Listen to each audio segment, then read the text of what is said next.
Hey everyone, welcome back to the channel.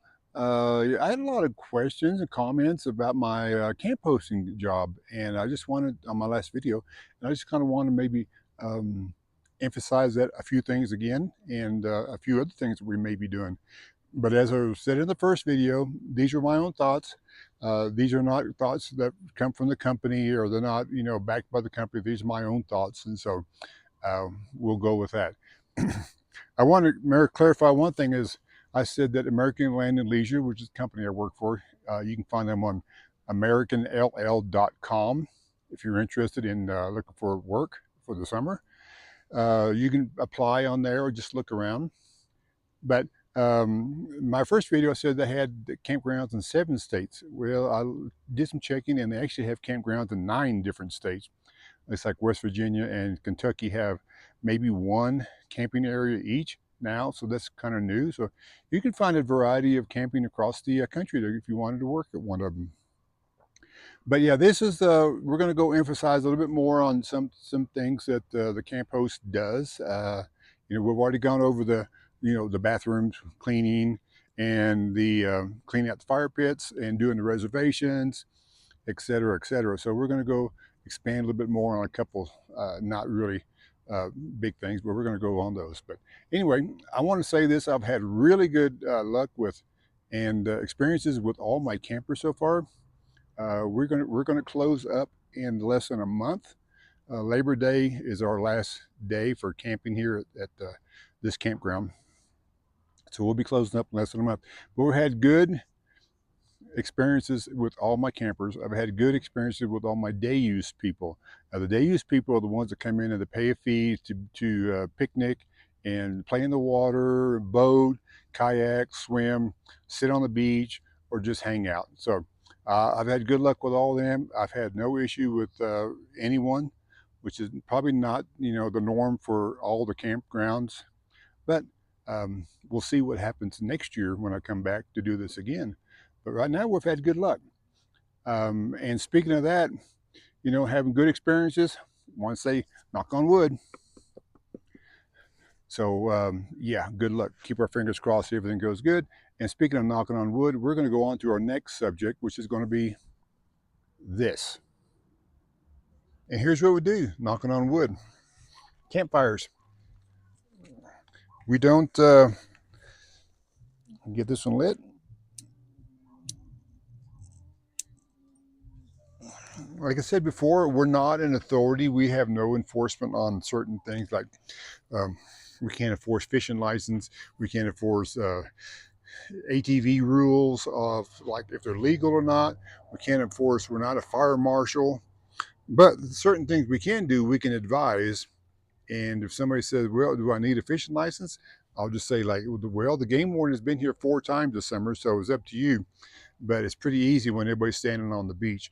So or ATVs, if they're not street legal, I don't know. I said they're just good to get out of the campground and back in. Whatever you do out there, it's not up to me. And so campfires, same way. Um, Campfires are legal in established campgrounds as right now because we're under a stage 1, which means metal containers, concrete containers in an established campground. Stage 2 is no fires, period. No spark arresters on your certain things, no grinding, no cigarette smoking and outside in areas. And only you can use is gas fired stoves. So, and we just, like I said, we don't have a lot of authority, but we go around and we can advise the campers about, the campfire rules. Because sometimes, you want to keep your campfires. A is your wood needs to fit inside of this ring. So, we've all done it. I know, and we've seen it done. Is somebody brings a stick this big, and guess what? Yeah, yeah, it's been done. We've seen it done. That is not up to code for us because as it burns, as this thing's burn, this end can flip out, and that can go one way. This can go another way, and you can start a forest fire. You can start a fire. Now it's not. We've got A lot of concrete around, so a lot of campgrounds are just right on the dirt or in the grass. But here we got quite a bit of concrete, so it's not to me, but it's still bad enough. And all the wood you see back over here, this is all wood that we gather from campsites. Um, because when people leave the campgrounds, they leave this wood behind, and it's up to us to pick it up, and so they have a clean campsite, and also cut it down to size, and use it. We don't sell it or anything else. This is just for our own use. But sometimes you get wood like this. Yeah, yeah, we've all done it again. This wood will burn in about 4 days. So if you're not going to have a campfire going for 4 days, don't bring these things. Or this is one I found yesterday. Look here. I mean, this one here. Yeah, it'll burn. Give it a week. But that's just some of the wood that I find in the campgrounds, and some of the really long things. And you know, it's hard to say, but all these pine logs and these pine, I call them telephone poles, that have been laid in there and burnt, just crusted the outside. But they're usually laying all the way outside. They're laying in the ground. So campfires, we can advise, don't have big bonfires, small fires only. Wood has to fit inside the camp ring. And if they don't grow with our words, then we'll bring down some water, and guess what? Put out your campfire.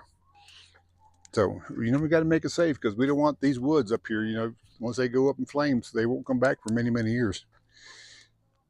But that's the campfire idea. And you got to have a campfire when you go camping, because it's iconic. You got to cook your s'mores, and you got to roast your hot dogs, and you got to melt your marshmallows, and you got to, throw on a steak or whatever, because these have grill lids that fold up, so you can put your steaks and put your, even your Jiffy Pop to make your popcorn. So just use it wisely, and keep everything in where it's supposed to. And as with any campfires, follow the campfire rules. And if you have any questions, ask your camp host.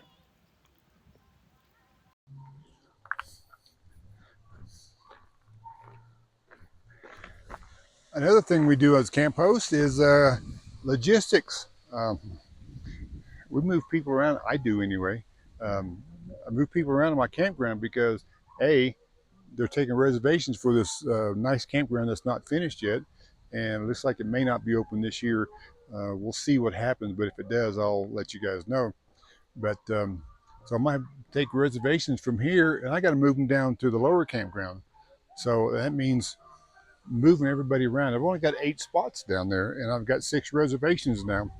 So it's a little bit of logistics, a little bit of coordination, and just kind of be nice to everybody. And they seem to be so far happy with the move. At least they're on Lakeside. We'll show you here where we're doing here.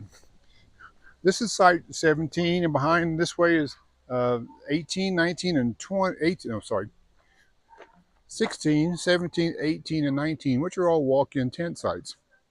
But what I have to do is take my 3 reservations that are up here, and then move them down to the lower campground, which is down there, and then move them all around. One day this week, I had moved, in one morning, I moved 6 people.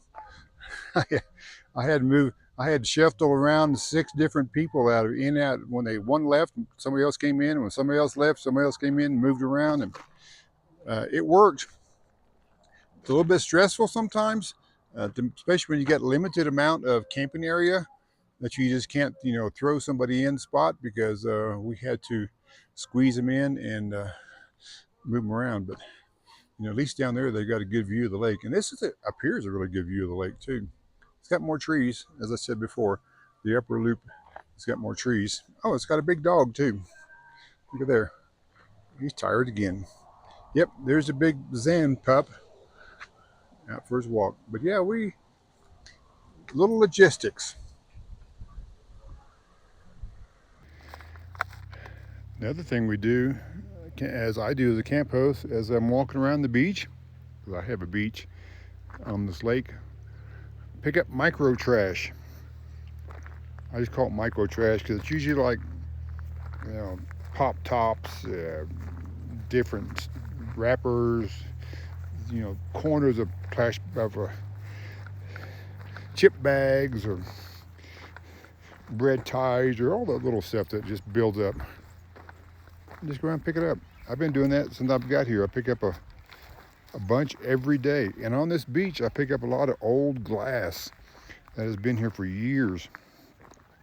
And I pick up stuff like this. There. It's like the old Jimmy Buffett song, stepped on a pop top, had to cruise on back home. We don't want that to happen.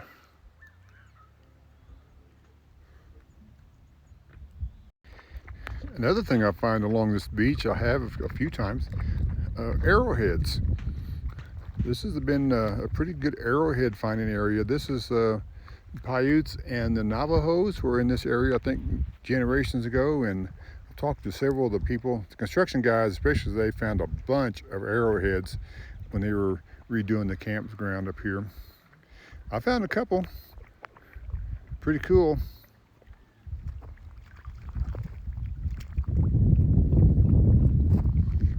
Another view of the lake, and you got a view of the dog in the lake. That's about as deep as he gets. It'll be a nice sunset tonight. What do you think the number one piece of trash I find out here? Everywhere. I mean, just in the campground, on the beach, on the trails, everywhere. You want to guess what it is? Put it down in the comments. But I'm going to show you in just a second. It's these things. Water bottle caps. I find a dozen or more of these things a day. And I think they multiply because I, find them in the day, next day. There's another whole baby herd of them. Find a lot of the water bottle caps. And also the number two thing is juice box straw wrappers. Those things are everywhere. Every camp host will tell you those are a nightmare because they're just all over the place. But that's number two, 1 and 2 pieces of trash from this campground anyway. And something we also do, is at least I do anyway, this is something I enjoy, just refurbishing the old camp signs. We are, do want us to paint the post and the boards and things, but I just think I like it nice. This is the brand new upper loop. It's been redone. I cut some more of the numbers in there and repainted the entire thing. So that's our new campground upper loop map. And we paint these, the number post. And we paint these, the water hydrants. And these signposts with fee envelope boxes. And then also this, already painted, nice and shiny, the fee payment box tube, or is known in the Forest Service, the Iron Ranger, made out of metal. And we paint fences. And we paint doors. And we paint bathrooms, usually after they get graffitied. And we paint tables. Well, wait a minute. This table we stain. But if you have these tables, these old wooden ones, these are about 3 inches thick. They've been here many, many years. You paint these, but these I won't paint this year because they were slated to come down next year and be replaced with new tables, new pads, new fire rings, etc. And we check for hazards, like on this table here.